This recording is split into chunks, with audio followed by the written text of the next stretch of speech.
Hi, this is Di, the bass playing mom, and today I am replying to your comments. Before we get started, I created a playlist of all the videos I'm talking about, and so I will link it in the eye in the sky, whatever side it's on.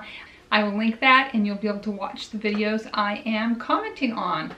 Also, in the description, I have affiliate links, which means I get a little tiny percentage if you buy one of the items down there, so be sure to check those out.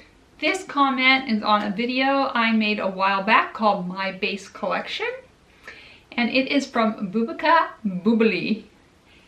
And Luca says, thanks for sharing your basses with us. Both Fenders are really awesome basses with their unique short scale tone, deep, round, and warm. I was also playing Music Master basses, but now I completely shifted to the P bass, old Fender, and an old Tokoi. And both are superb pieces. If you ever have a chance, please try Tokoi Hard Puncher P bass from Japan, and you'll be pleasantly surprised. All the best for you, nice lady. All the best to you. I have never seen the Tokoi Hard Puncher bass, and so I'm gonna have to check that out. If I find one, I'll put a picture right here. I don't know what you think is so special about this bass. Why don't you tell me down below? Anybody else know this bass? Tell me something about it.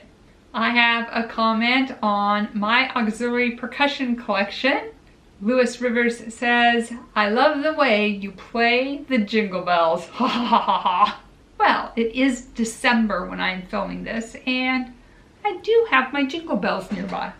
And Lewis, I think you're giving me a hard time, but there is actually a right way to play jingle bells. I think I explained that in the video. It's to hold them this way, and then so you can get a rhythm. Because if you do all this, it's just kind of a mushy mess. But this way it's an actual percussion instrument.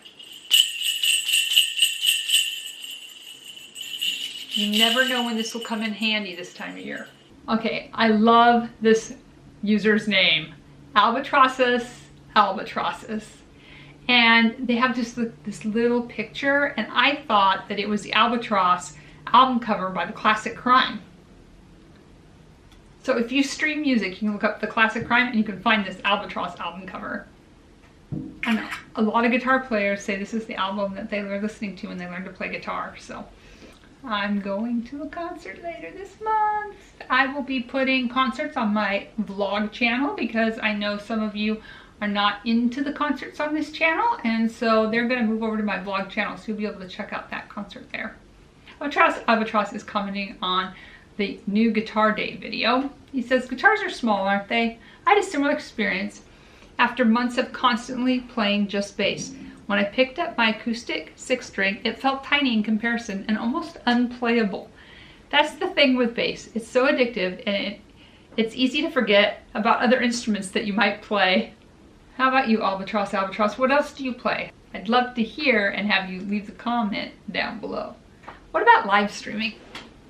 I mean, we'll get back to the comments in just a second, but my friend RFS Dan, he's been live streaming a lot, and I've never live streamed, so why don't you let me know down in the comments if you think live streaming is a good idea? Would you click on a live stream?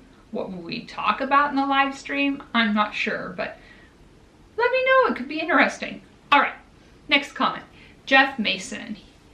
He is commenting on the Ibanez acoustic electric bass review. He says, I wish an acoustic bass could work without an amp. Me too. However, you need a really big box to make it loud. A typical acoustic bass box would be like an acoustic guitar with a super tiny box.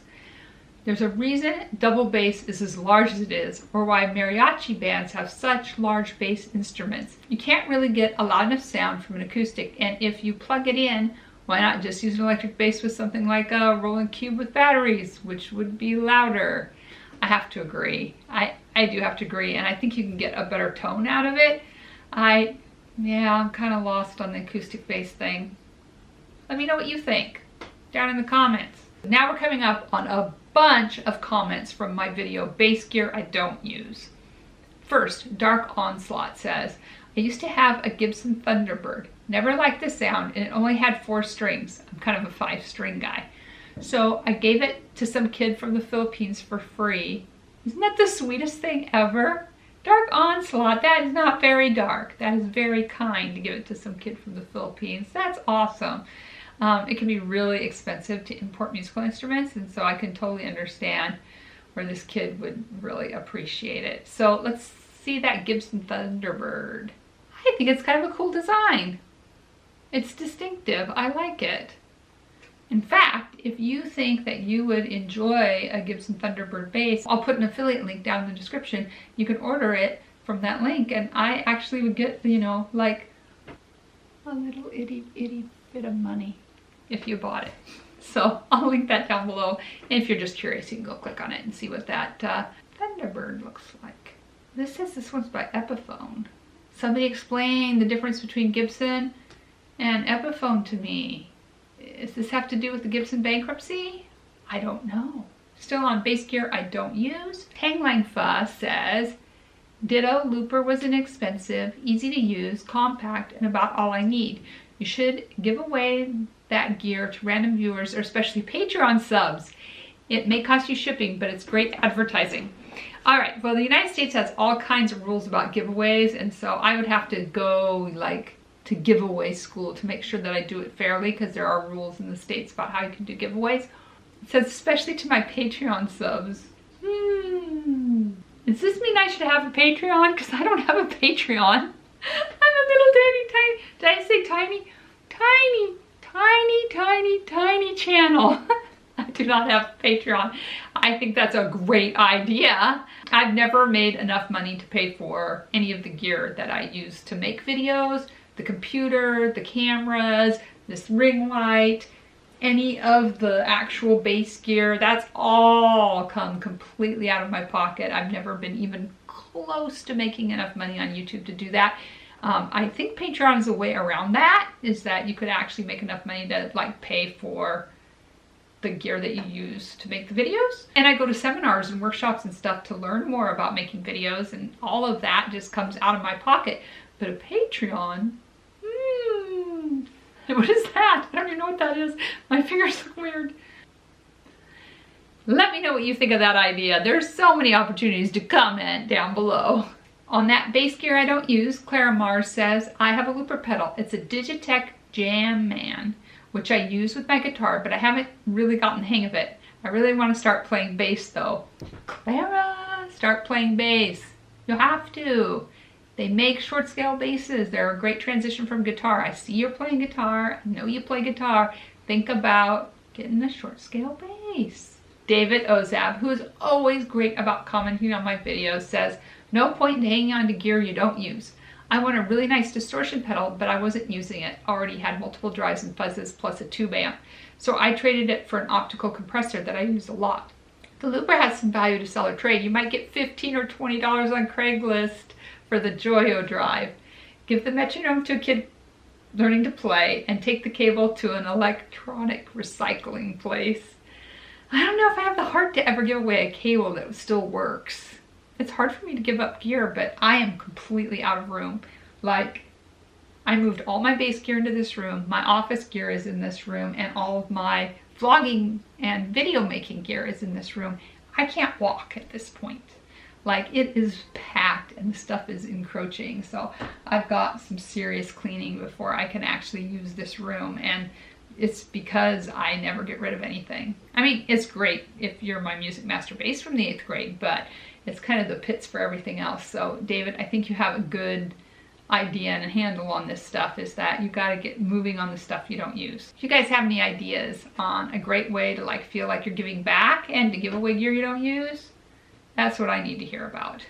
JD's Super Rad Doomsday Bunker. What a title. I can't believe you have 0 subscribers. You should have a YouTube channel with the Doomsday Bunker in it, I think. Says, I have a bass wah pedal. I don't use it anymore because it's too small. Keep the pedals in a case. You might get a wild hair to do something weird. It is true. It is nice to always be able to be like, hey, I'm gonna do that weird thing. Matthew said, overdrives that are made for bass tend to have a blend or dry wet or clean on them to mix in an unaffected line with the overdriven line.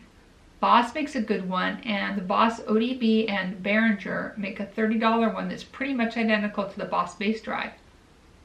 What a a good idea. And Robert Croswell says if you don't use it, definitely put it on Reverb or eBay, etc. No sense of keeping it unless there's some sentimental value. On the My Bass Collection video, My Sparks 54 says, very cool realbeal. My first bass was a 1969 red Music Master. Bought it new in 69. I have the exact same color Mustang reissue. It's truly my favorite bass to play. I have 5 bass guitars, including an Aerodyne, Rick 4001, and a Vintage Jazz.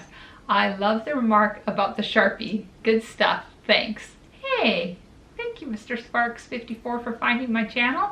And I'm glad you have one the exact same color as my Mustang reissue.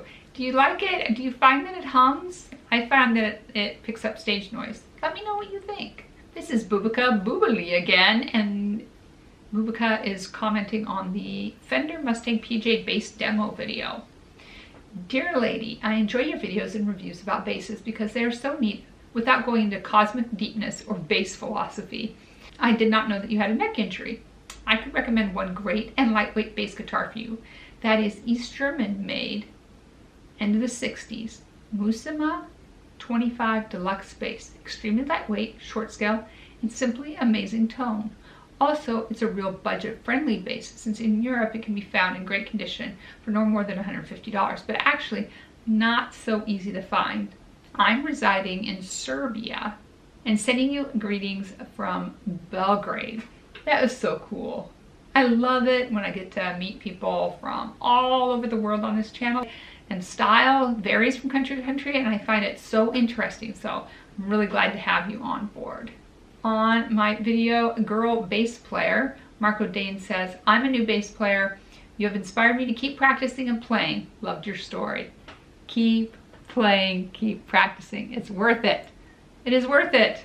Mike Sapele on the video, Your Bass Playing Influences. Just stumbled upon your channel. Awesome. Your video on the Mustang bass had me sold. A cool bass player worth checking out is Jared Followill from Kings of Leon. Super unique bass lines. Thanks for your awesome video. Actually, I think in the video where I was at VidCon and I asked people who their favorite bass player was, I remember somebody saying the bass player from the Kings of Leon. So that must be an awesome, awesome bass player. Thank you for pointing it out, Mike. And I'm glad you found my channel. Yay for recommended. Oh, going back to the bass gear I don't use, Ian Henderson said, when I played in a cover band, we didn't have a lead guitarist, so I would sometimes play the solos on my bass. With some of the songs, I used distortion quite effectively using a Boss ME50. Yeah, I think there's definitely a place for distortion on bass. I just gotta make sure I got the right pedal for it. On the video, my short scale bass cases, Nate Nagel says, your hardshell case, is it the case you have linked in the description or just a standard Strat style case? I bought this case so long ago. My other case, it was the silver Fender case. It came apart. I was holding it together with bungees and I had to finally just let it go for good. And that's when I replaced it with the black case. And I bought it so long ago and it doesn't have any markings on it or anything for me to know. It's right there and I'm looking at it and I don't know which case it was. I found the best case that I could find and my link in the description is to one that's designed for Fender Mustang. But the case that I happen to have, I don't know because it's just too old. That's my new case. And then my last comment on bass player responding to comments is K Chicago 1. Keep on playing the bass guitar and do what you do and never let anyone or anything or anybody stop you. Thank you, KJ Chicago. You are always an awesome person to hear from. And I am running out of battery, so I'm going to send you over to see some of those videos. I have a playlist right here you can watch. Remember to subscribe too. There's so much more fun stuff coming. Let me know what you want to see in the comments down below.